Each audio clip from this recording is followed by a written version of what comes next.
Lo que vamos a hacer en este video es verificar la densidad de los números racionales. La palabra densidad puede que no les suene familiar dentro de la matemática, pero lo que quiero hacer en este video es recordarles un concepto también matemático, pero se ocupa más también en las ciencias sociales. El tema de densidad poblacional, por ejemplo. Entonces tenemos una superficie y decimos que esta superficie es densa cuando hay muchas personas que viven en esta superficie.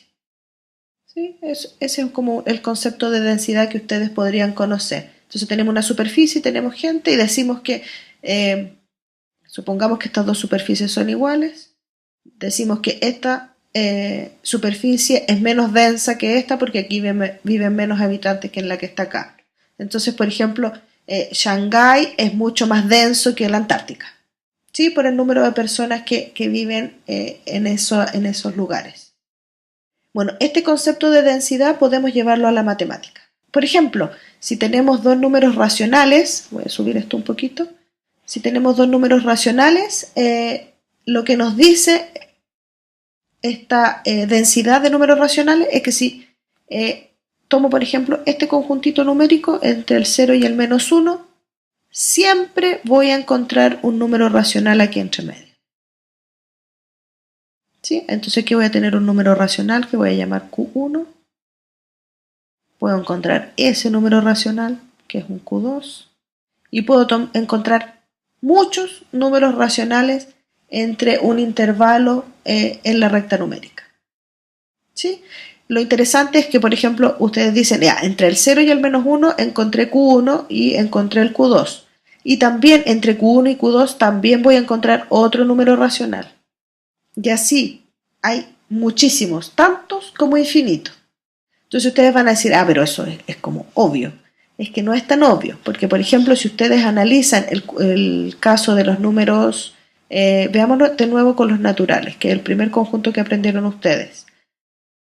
Y analizo la densidad de los números naturales entre el 1 y el 2, ahí la densidad es vacía. ¿Por qué? Porque no hay números naturales entre el 1 y el 2. Es así de simple el tema de la densidad. Entonces, por ejemplo, podemos decir que un conjunto numérico es denso si entre dos elementos de ese conjunto existe otro número.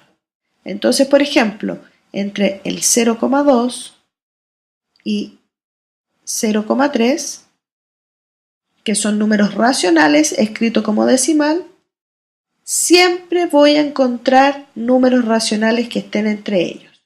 Entonces, por ejemplo, ¿qué números racionales puedo encontrar que estén entre ellos? Puedo encontrar el número 0,25. Entre el 0,25 y el 0,2, por ejemplo, puedo encontrar otro número racional. ¿Qué número racional puedo encontrar acá? El 0,22, por ejemplo. Entre el 0,22 y el 0,25, ¿puedo encontrar otro número racional? Sí, pues hay muchos. Por ejemplo, el 0,23. Entonces, siempre entre dos números racionales puedo encontrar otro número racional. Claro, con los números decimales ustedes pueden decir, sí, esto se ve fácil, pero ¿qué pasa si lo tengo escrito en formato de fracción? Por ejemplo, 3/4 y 1/3. ¿Qué número racional está entre ellos? Entonces acá lo que tenemos que hacer es transformar estas fracciones en algo que las haga común. Y eso que los hace común es que tengan igual denominador.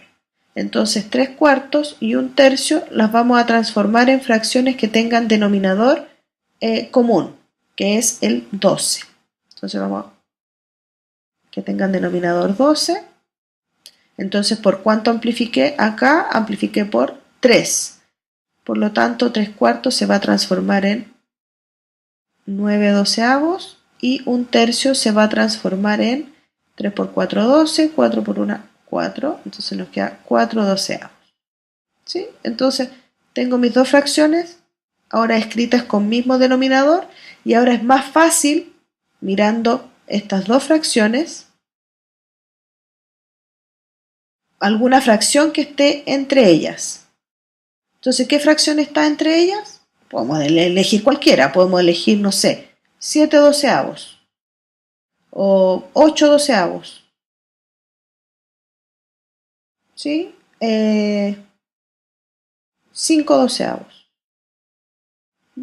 Hay muchas fracciones que están entre medio de estas dos. Ahora, en algunos ejercicios me pueden preguntar que diga el número que esté justo en el medio de dos números. Entonces, por ejemplo, que me pregunten el número que está entre 10 y 4. ¿Cómo se hace eso? Entonces, lo que yo les recomiendo ahí es que ustedes sumen estos dos números y que el resultado lo dividan por 2. Entonces tenemos 14 medios y eso es 7. Entonces el número racional que está justo entre el número racional 10 y 4 es el número 7.